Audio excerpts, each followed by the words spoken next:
Today, another recipe that will go the distance for you. Cooking a whole chicken at home can occasionally be a little disappointing because it oftentimes comes out dry. But we're going to make sure that doesn't happen, and we're going to give you some of the crispiest skin that you'll ever get. This is Now We're Cooking.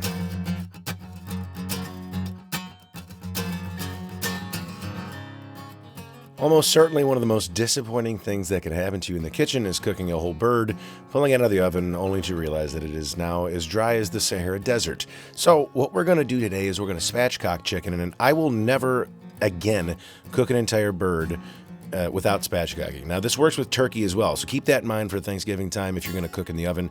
It's absolutely worth the time it takes to do it, and it doesn't take that much time at all. What you're going to need is a good pair of kitchen scissors, or just a good pair of scissors in general will work, but keep in mind you want to keep them clean after you've used them.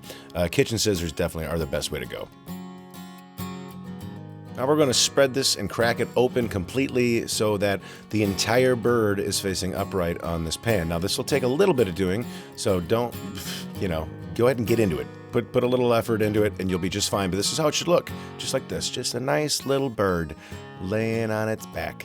The reason we're spatchcocking is for better even cooking. Now when you cook a bird normally whole, there's roughly half of it is face down on a pan, never getting quite the same heat regulation that the rest of the bird does. So this ensures that that doesn't happen.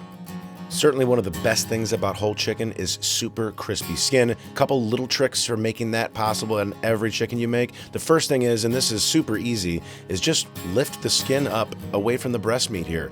Get your fingers underneath there and just detach it. You don't have to pull it off completely. We still want it attached to the bird, but we just want to release it from the breast meat.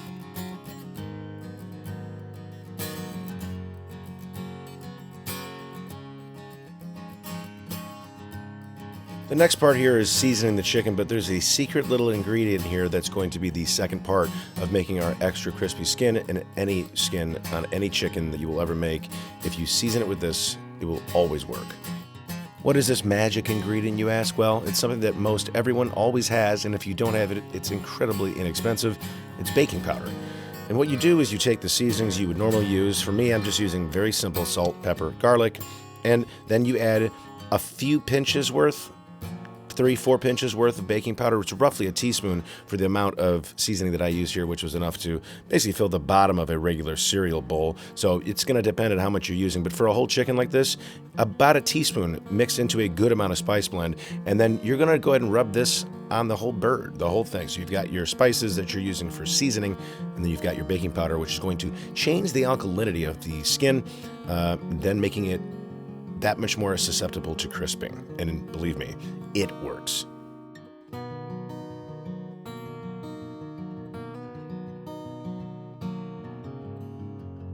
The next part here is completely optional, but if you so choose, a great way to add extra flavor to your chicken is to make a basting sauce. What I'm making here is a soy, ginger, garlic sauce with a little bit of extra heat. First thing we need is a couple cloves of garlic, fresh garlic. Chop it up. You don't have to mince it totally, but chop it well. Chop it well.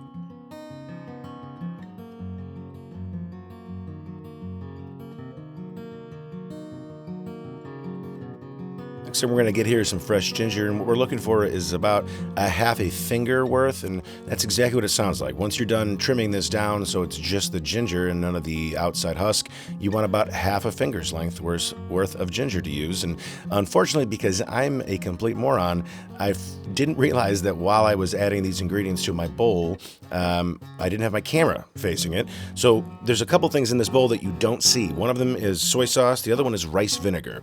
Those two things, it's about 2 parts soy to 1 part rice vinegar. So what you should be seeing me do here, but you are going to have to just take my word for it, is I'm now grating this ginger with my hand grater here, and this is a great tool. If you don't have it, it's okay. You can use a cheese grater, one of those bell-shaped cheese graters. We'll typically have a zesting side, and that's what this is. This is a hand zester. I said grater, it's a hand zester, but that's what I'm doing over there is I'm zesting that as much of that piece of ginger that I just trimmed and cut as I can. You see I put a little bit down, and I'll go back and do the rest of it. And usually what you have to do is kind of just use your finger and scrape off what you've zested, because with ginger, when it's zested, it typically just kind of sticks right to the bottom of those hand zesters. So just keep that in mind when you're doing this. So this stuff here is pretty cool. This is a really tasty little bottle of dried habaneros in olive oil. So there's a hint of olive oil to this, but what you're going to do is you'll pull some of the dried pieces off the top, and I just chopped them up real finely and threw them into my mixture. Again, as stated earlier, because I was a dum-dum and didn't put my bowl in front of the camera earlier, you don't know that I also have sugar in this mixture, and it's about 3 tablespoons of sugar, give or take. This is going to be more for taste, to taste than anything. I wanted it a little bit sweeter, so I used a little more. You can use less if you'd like, but you probably should use a little bit. It helps. It will also caramelize a bit as it cooks too, so there's a couple different elements you're trying to get out of the sugar. But again, the amount of it you use is really more to taste than anything. There it is, the bowl, and we're giving it a nice stir. And what you're going to want to do after you've stirred it up completely is you're going to put it in the refrigerator to set for a bit. Now, a good idea too, because we're using sugar in this, would be to maybe warm up your soy a little bit in the microwave, maybe 10-15 seconds at most. This will help the sugar dissolve completely into that mixture before we set it in the refrigerator to rest. We preheated our tanning bed, oven, to 400 degrees. And we're going to put the chicken in now, and we're going to come back to this in about 35 minutes. We're making some rice today, and a really easy way to elevate the flavor of rice in a very subtle way, though, is to cook it with chicken broth or beef broth, and we're using chicken broth today because, well, we're eating chicken. I'm using equal parts chicken broth and water. You can use all chicken broth too, though. It's just really up to you how much extra flavor you're trying to add into your rice. For me, I've always got to have a veggie, and it's not just because I like them, but it's also, obviously eating food is different now because we get to enjoy it without having to worry about catching it every day. So there is this thing, though, that I feel is still important. It's to still eat as healthy as I can, even while trying my best to make things that are easy but also very tasty. So I always use vegetables.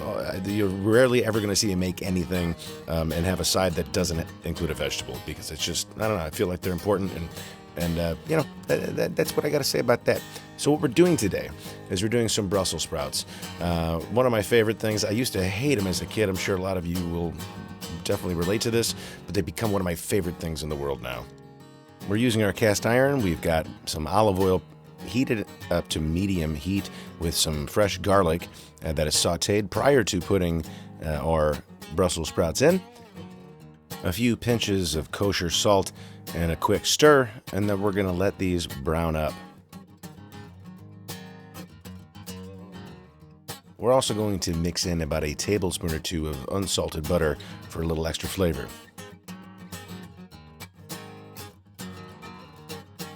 After it's browned up pretty good, we're going to add some fresh ground black pepper, and for a little extra kick, we're going to add a little bit of that habanero crisp that we used earlier for the basting sauce for the chicken. This stuff is just, if you like heat, it's outstanding, and it works in so many different ways. And when these will actually be done is really up to you, because I think Brussels sprouts are one of those things that everybody sort of has their own preference for how done they like them. So just cook this the way you would like, texturally. 35 minutes in, we're going to baste the chicken. And again, remember, this is an optional step. You don't need to baste with anything here. Even if you just use regular seasoning blend and cook this chicken straight like that, it's still going to be outstanding. This is just a little way to enhance some flavor. To enhance our skin crunch even further, we are going to raise the oven to 450 once our chicken hits 135 degrees internal temperature. Once your chicken has reached an internal temp of 165 degrees, it's time to take it out and start carving. Now keep in mind that every oven is a little different, so depending on your particular make, model, age, all that kind of good stuff, this could take anywhere between 50 minutes to an hour and 10 minutes, or an hour and 5 minutes. It just depends. So it's really all about internal temperature, especially with chicken.